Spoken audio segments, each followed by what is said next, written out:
Децата уште на 1 година преку игра учат за екологијата во градинките во Словенија.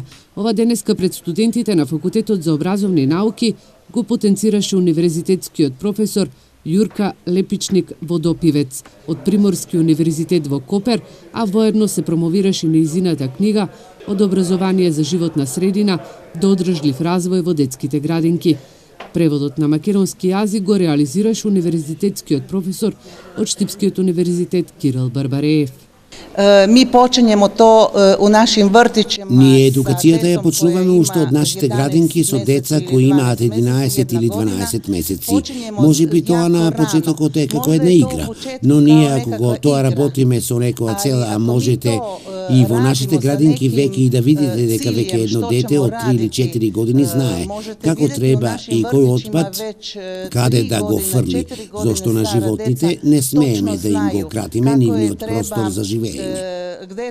Во книгата провеува одржливиот развој. Развој кој што, бидејќи има повеќе дефиниции за тоа што е развој, бидејќи станува збор за воспитание и образование, станува збор за развој и за подигање на одговорноста кон себе, одговорноста кон другите и одговорноста кон природата. Универзитетската професорка Лепичник-Водопивец учествувала и во реформите на образовниот систем во Словенија, според која промените не се прават наеднаш, туку потребно е време и детална анализа.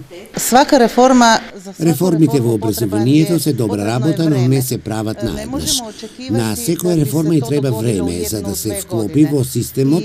Не можете следниот месец од први да вложите ништо што ниту професорите, ниту децата не го разбираат. Дури и студентите откако дипломираат им требаат месеци и години за да се адаптираат во работната средина за која студирале 3-4 години, а не пак цел еден систем. Таа забележа дека учебниците во Словенија поменуваат низ рецензиите на домашните или странските експерти, но и кај нив ретко, но сепак има грешки во нив, кои што веднаш се коригираат.